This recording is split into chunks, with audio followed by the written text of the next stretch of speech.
गुरुर्ब्रह्मा गुरुर्विष्णू गुरुर्देव महेश्वरा सद्गुरु साक्षात परब्रह्म तस्मै श्री सद्गुरवे नमः। जय जय रघुवीर समर्थ श्रीराम समर्थ। सद्गुरु चरणांना नतमस्तक होऊन आपण या निरूपणास सुरुवात करूया। मायबाप सज्जनांचे स्वागत आहे। पहा, समर्थांनी सांगितलंच आहे ना, मनुष्याच्या जीवनामध्ये आहे ना, जर वैखरीमध्ये तुमच्या गोड शब्द असतील तर तुमचं जीवन कल्याणमय होईल।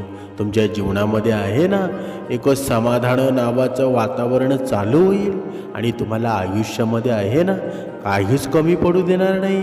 म्हणजे चांगलं वागणं माणसाला मोठंच बनवतं ना। पैशाने फक्त श्रीमंती येते, पण खरा श्रीमंत तोच असतो ना ज्याच्याकडे चांगले विचार असतात, चांगला स्वभाव असतो।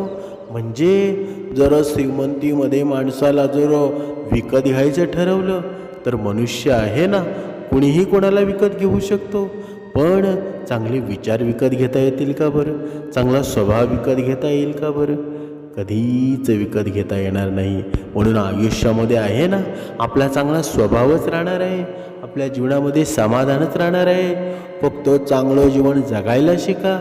आपली चांगली वेळ आहे ना, जगाला सांगते की आपण काय आहोत बरं, परंतु आपली वाईट वेळ आहे ना, आपल्याला सांगत असते हे जग कसं आहे। जेव्हा आपल्यावर भलं मोठं संकट उभं राहतं ना, तेव्हा सद्गुरूंशिवाय आपल्यासोबत कोणी असतो का बरं? आपले नातेवाईक आपण जेव्हा आपल्यावर जेव्हा वेळ येण्याच्या अगोदर आपण काय म्हणत असतो बरं? हा माझा, तो माझा, हा माझा मित्र, ती माझी बहीण, हा माझा भाऊ, सर्व काही आपण नाती एकत्र करतो। पण ऐनवेळी कोणी आपल्या जवळ येतं का बरं? तो शेवटपर्यंत असतो ना, तो माझा भगवंत असतो, ते माझे सद्गुरू असतात। पण ऐनवेळी आपण सद्गुरूंना विसरून जातो, भगवंताला विसरून जातो, मग एकटेच पडतो ना। म्हणून आपल्या चांगल्या काळामध्ये जर सर्वच जण सोबत असतात, पण जो वाईट काळामध्ये सोबत राहत असेल तोच खरा आपला सखा आहे। नाहीतर या जीवनामध्ये हजारो मित्र आहे, पण हजारो मित्रांमध्ये जिवलग एकच असतो ना। सुदामा श्रीकृष्णासारखा असा मित्र तुमच्या जीवनामध्ये कोणी आहे का बरं? म्हणून संकट टाळणं माणसाच्या हाती असतं, कधीच नसतं, पण संकटाचा सामना करणं त्याच्या हातामध्येच असतं ना। कारण जीवन एक पाण्याचा प्रवाह आहे, पण समुद्र गाठायचा असेल ना तर ते खळगे असतात ना, ते पार करावेच लागतात। म्हणजे आयुष्यामध्ये आपल्याला भरपूर संकट येतील, भरपूर दुःख येतील, पण आपण काही न करता त्या दुःखामध्ये वाहून जायचं का बरं? अजिबात नाही। आपल्याला प्रयत्न करायचे आहेत। हे नामस्मरण रूपी आपल्या जीवनामध्ये अंतःकरणामध्ये आलेली शक्ती आहे ना, ती आपल्याला सुखाकडे घेऊन जाणार आहे। म्हणून जीवनामध्ये एक गोष्ट लक्षात ठेवा, अशा ठिकाणी अजिबात बसू नका जिथे लोक इतरांची निंदा करत असतात। कारण तुम्ही उठून गेल्यावर आहे ना, पुढचा विषय तुमचाच असतो। म्हणून अशा कधी आपल्या जीवनामध्ये आहे ना, एवढ्या आपण गप्पा मारतो की आपण इतरांची निंदा करायला सुरुवात करतो। आणि हे योग्य आहे का बरं? आपण आहे ना, हे प्रश्न स्वतःला विचारा। जेवढी भक्ती गरजेची आहे ना, तेवढी आपण कर्म कशी करतो, कुणाशी कसं बोलतो, कुणाशी कसं वागतो, हे सुद्धा महत्त्वाचं आहे। बघा, तुम्हाला माहीत असेल, कर्णाचं दुर्योधनासमोर असणं आणि कृष्णाचं अर्जुनासोबत असणं, या दोन्ही गोष्टीत खूप फरक आहे ना। म्हणजे बऱ्याचदा होतं काय, आपण योग्य किंवा चुकीच्या व्यक्तीसोबत असतो आणि त्याचा चांगला वाईट परिणाम आपल्याला संपूर्ण आयुष्यभर भोगावा लागतो ना। जसं की धृतराष्ट्रानं गांधारीला स्वीकारलं, पण तिच्या अंधत्वाच्या नाटकानं त्याला अंधारच करून टाकलं ना। पण अर्जुनानं कृष्णाला स्वीकारलं आणि त्याचं संपूर्ण आयुष्यमय प्रकाशमय झालं। जर कर्णानं श्रीकृष्णाला स्वीकारलं असतं तर कर्णाचं सुद्धा झालं असतं, म्हणजे सर्व काही गोष्टी आपल्याच हातामध्ये आहेत, पण आपण निर्णय कसा घ्यायचा, कोणाच्या मोहात येऊन घ्यायचा की स्वतंत्र घ्यायचा, हे पूर्ण आपल्यावरच आहे ना. म्हणजे आयुष्य आहे ना, आपल्या भोवती गोल फेरा मारत असतं, पण आपण कोणत्या ठिकाणी बसायचं, कुठे जायचं हे आपण ठरवावं. पण आपण वाईटाच्या संगतीमध्ये बसलो तर वाईटच होणार. कधी कधी मनुष्य चांगल्याच्या संगतीमध्ये राहून सुद्धा त्याच्या आत्मसात गुण वाईट असतील ना, तरी तो वाईट होऊ शकतो. म्हणजे बघा, रावणाचं जसं शिवशंकर बघा गुरुच होते ना, पण रावण चांगला झाला का बरं? रावण अवगुणीच होता ना. बघा, भगवान शिव आणि लंकापती रावण आहे ना, यांच्यातील नातं हे केवळ भक्त आणि देवाचं नातं नव्हतं, तर ते होतं एका महान शिष्याचं, गुरुचंच नातं होतं ना. रावण हा प्रकाट पंडित होता, वेदवेत्ता, महान संगीतकार, म्हणजे त्याला अनेक भूषणं देता येतात, परंतु त्याच्या ठायी असलेल्या अहंकारानं त्याच्या ज्ञानाला ग्रासलं होतं ना. म्हणजेच यावरून आपल्याला काय समजतं बरं? तुम्ही आयुष्यामध्ये कितीही प्रतिभाशक्तिवान असाल, पण आपल्या गुरुच्या पुढे कधीच जाऊ नका. गुरुच्या सुद्धा वरचा कोणीतरी आहे. ज्या आपण या सृष्टीवर चालतो ना, त्याच्या वरचा सुद्धा कोणीतरी आहे. म्हणजे बघा, रावणाचा गुरु भगवान शिव होते ना, पण भगवान शिव रामाचं नामस्मरण करत होते. म्हणजे जर तू रामाशी भानगड करशील, रामाशी युद्ध करशील, मग ते त्याला परवाडेल का बरं? कधीच नाही. बघा, रावणानं अनेक वर्ष कठोर तपश्चर्या करून शिवाला प्रसन्नच केलेलं होतं ना, पण त्याचं नेहमी शक्ती आणि अमरत्वाशी संबंधित असे. एकदा लंकेमध्ये आपल्या सुवर्ण सिंहासनावर बसलेला असताना रावणाला जाणीव झाली की त्याच्याकडे अफाट शक्ती आहे, अमाप संपत्ती आहे, आणि मृत्यूवरही त्यानं विजय मिळवण्याचा प्रयत्नसुद्धा केला आहे. तरीही त्याच्या अंतर्मनामध्ये आहे ना एक प्रकारची पोकळी आहे. त्याला हे समजलं की बाह्य जगावर विजय मिळवणं सोपं आहे, परंतु स्वतःच्या मनावर आणि वासनांवर नियंत्रण मिळवणं हे सर्वात कठीणच कार्य आहे ना. या अस्वस्थतेतूनच रावणानं पुन्हा एकदा त्या कैलास पर्वताची वाट धरली. त्याचं उद्दिष्ट यावेळी कोणतंही वरदान मिळवणं नव्हतं, तर आपल्या आराध्य दैवताकडून म्हणजेच महादेवाकडून आत्मज्ञान प्राप्त करणं हे होतं. कैलासाच्या या पवित्र भूमीवर पोचल्यावर रावणानं पाहिलं की भगवान शिव ध्यानस्थ बसलेले आहेत. रावणानं तिथे बसून आपल्या विणेवर शिव तांडव स्तोत्राची निर्मिती केली आणि आपल्या अगाध भक्तीने वातावरण एक विलक्षण कंप निर्माण केला. शिवाचं ध्यान भंग पावलं आणि त्यांनी डोळे उघडतात समोर आपल्या परमभक्ताला पाहिलं. शिवानं स्मितहास्य करत विचारलं की हे दशानन, तू आज कोणत्या इच्छेने इथे आला आहेस बरं? रावणाने अत्यंत नम्रपणे आपला माथा शिवाच्या चरणी टेकवला आणि म्हणाला, हे देवादिदेव, मी आजवर आपल्याकडून शक्ती मागितली, शस्त्रे मागितली, राजवैभव मागितलं, पण आज आहे ना मी रिकाम्या हाताने आणि रिकाम्या मनाने आलो आहे. मला हे ज्ञान हवं आहे की ज्यानं मानवाचं जन्म मृत्यूचे फेरे सुटतात आणि त्याला स्वतःच्या अस्तित्वाचा खरा अर्थ समजतो.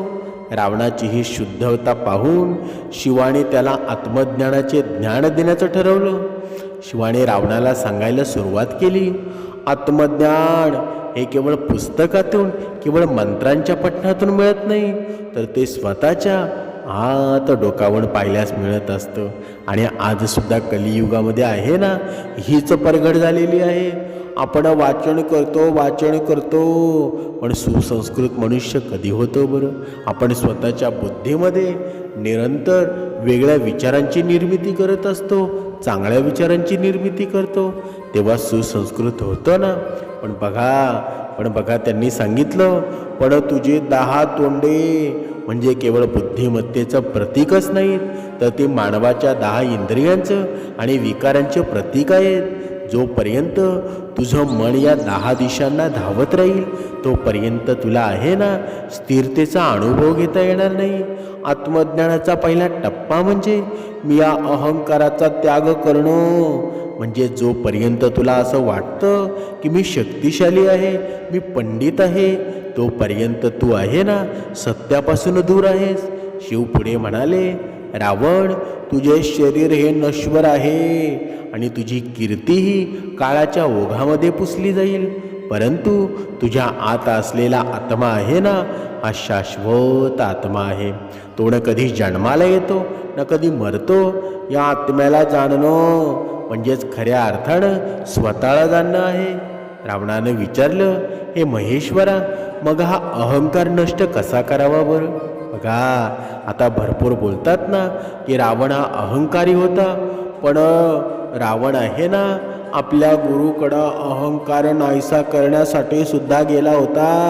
बघा, शिवाने सांगितलं. त्यावर शिवानं उत्तर दिलं, अहंकाराला नष्ट करण्यासाठी त्याला ओळखावं लागतं. तू जेव्हा जेव्हा विचार करतोस ना की कोणापेक्षा तू श्रेष्ठ आहेस, तेव्हा तुझा अहंकार कार्यरत असतो. तू हे विसरतोस की प्रत्येक जीवामध्ये एक चैतन्य नांदत आहे. ज्या दिवशी तुला समोरच्या शत्रूमध्ये तुझेच रूप दिसेल ना, त्या दिवशी तुझा अहंकार गळून पडेल. शिवाने रावणाला प्रकृती आणि पुरुष यांच्यातील संबंध समजावून सांगितला ना. त्यांनी सांगितलं की हे संपूर्ण जग हे मायेचा खेळ आहे. आपण ज्याला सत्य म्हणतो ते बदलणारं असतं आणि जे कधीही बदलत नाही ना, तेच परमसत्य आहे. रावणाला हे ऐकताच जाणवलं की त्याच आजवरचे सर्व पराक्रम आहेत ना, हे केवळ मायेच्या खेळातले छोटे भाग होते, पण खरा पराक्रम मी तर केलाच नाही. शिवानं रावणाला पुढे उपदेश करताना सांगितलं, ज्ञान मिळवणं सोपं आहे, पण ते पचवणं फार मात्र कठीण आहे. बघा, याचा अर्थ कुठे होतो बरं? आपण जेव्हा अन्नदान करतो, कलियुगामध्ये आपण अन्नदानच करतो ना, कुठे मंदिराला देणगी देतो, कुठे भोजन देतो, पण आपण काय सांगतो बरं? माझं मोठ्या अक्षरामध्ये नाव टाक की जेणेकरून मी समोरच्याला माहीत होईल का मी अन्नदान केलं. पण हे असं करून आपलं ज्ञान टिकणार आहे का? आपल्या जीवनामध्ये सुख निर्माण होणार आहे का? अजिबात नाही. म्हणून ज्ञानाचा वापर जर सत्तेसाठी आणि अहंकारासाठी केला ना, तर ते विशेष ठरेल ना, परंतु जर ते करुणेसाठी वापरला तर ते अमृत बनतो. बघा, रावण हे शांतपणे ऐकत होता आणि हे ऐकत असताना त्याला आपल्या चुकांची जाणीव होऊ लागली. शिवानं त्याला सांगितलं, आत्मज्ञान मिळवणं व्यक्ती सुखात हरळून जात नाही, पण दुःखामध्ये कोसळून पडत नाही. ती व्यक्ती चिखलातल्या कमळाप्रमाणे असते, जी जगामध्ये राहूनही जगाच्या दोषांपासून अलिप्त असते ना.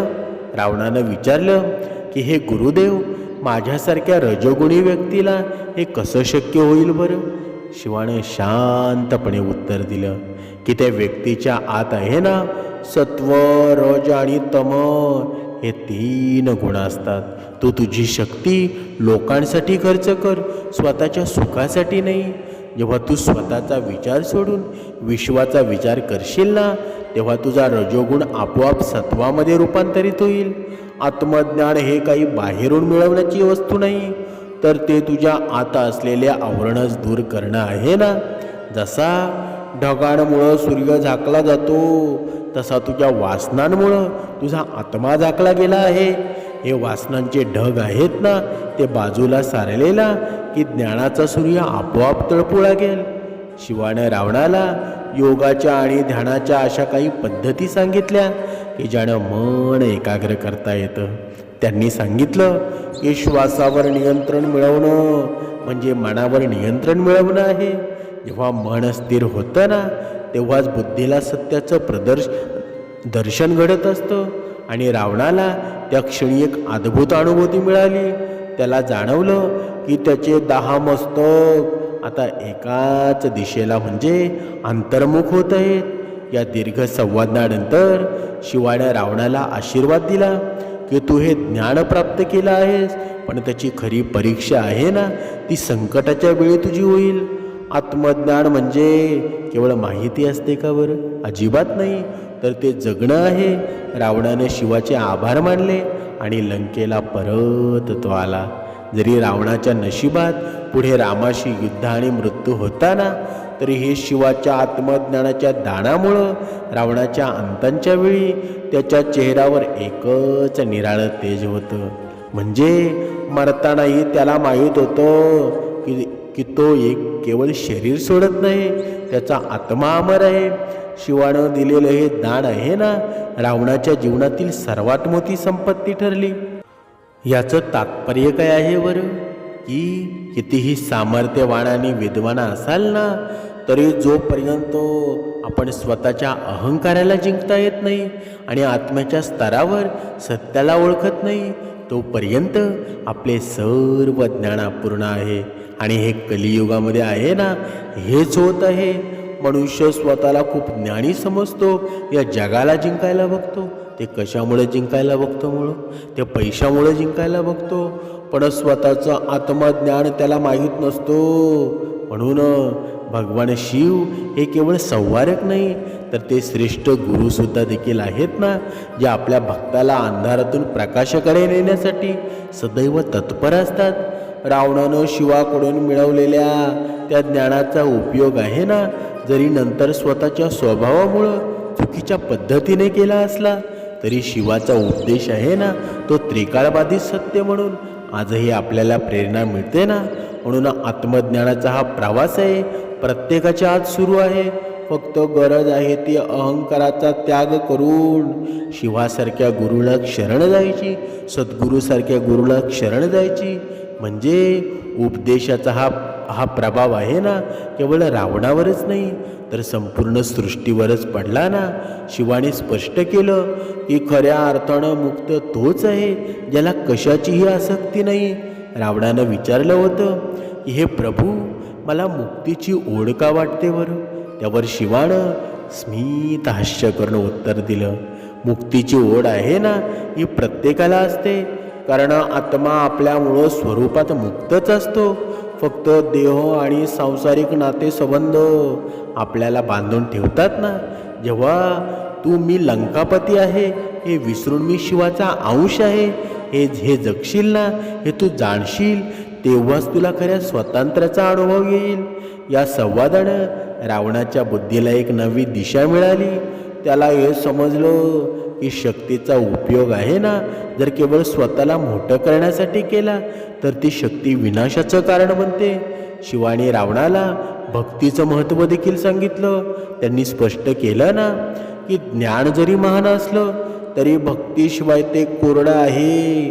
भक्ती मनाला कोमळच बनवते ना, ज्ञानाला विनम्र प्रदान करते.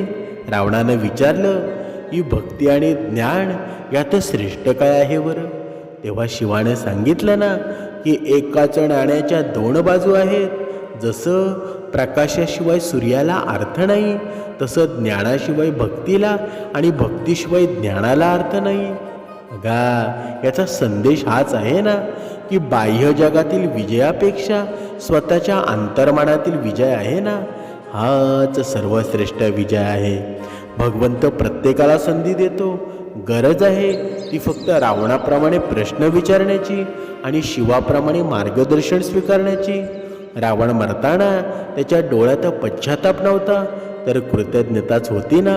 कारण त्याला माहीत होतं की ज्या शिवानं ज्याचा जन्म दिला त्याला जन्म दिला, त्याच शिवाच्या ज्ञानानं त्याला मुक्तीचा मार्ग देखील दाखवला. अशा प्रकारे भगवान शिव यांनी रावणाला केवळ मरेनच नव्हे, तर विचारांचं देखील राज्य दिलं ना.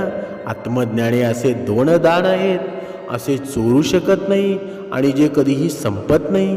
रावणाच्या कथेतील हा भाग आहे ना, आपल्याला नेहमीच आठवण करून देतो की ज्ञानी असण्यापेक्षा माणूस असणं, अहंकारी असण्यापेक्षा नम्र असणं हे खूप महत्त्वाचं आहे. शिवाचा हा उपदेश आहे ना, मानवी जीवनातील सर्व समस्यांचं मूळ आहे. ते मूळ असलेल्या अहंकाराला घाला घालणार आहे. ज्या दिवशी आपण रावणाच्या या 10 विकारांना, 10 विकार म्हणजे कोणते बरं? पहिला काम, क्रोध, लोभ, मोह, मद, मत्सर, मन, बुद्धी, चित्त आणि सर्वात शेवटी अहंकार या शिवाच्या पायाशी अर्पण करू ना, त्याच दिवशी आपल्यालाही त्या आत्मज्ञानाचं दर्शन घडेल. हेच शिवाचे खरे दान आहे ना, हीच रावणाची खरी ओळख आहे. म्हणून आपल्या आयुष्यातील हा अहंकारी रावण जर आपल्याला बाजूला काढायचा असेल तर आपल्याला भगवंताचं नामस्मरण आहे ना, ते आपल्या बुद्धीमध्ये यायला हवं, ते आपल्या वैखरीमध्ये यायला हवं. तेव्हाच आपल्या जीवनामध्ये गोडवा निर्माण होईल, तेव्हाच आपल्या जीवनामध्ये समाधान निर्माण होईल. तसं समाधान निर्माण होईल का बरं? कधीच होणार नाही. आयुष्यामध्ये आहे ना, तुम्ही किती जरी काही केलं ना तर ते अपुरंच आहे. पण जेवढी तुम्ही भक्ती कराल, तुम्ही स्वतःच्या मनाशी बोलाल, तेवढी तुमची भक्ती आहे ना, पुण्याचा साठा वाढत जाणार आहे. म्हणून जास्त विचार करू नका, चिंता करू नका. भगवंताच्या नामस्मरणात लीन व्हा. तुमचं कल्याण झाल्याशिवाय राहणार नाही. अवधूत चिंतन. श्री गुरुदेव दत्त.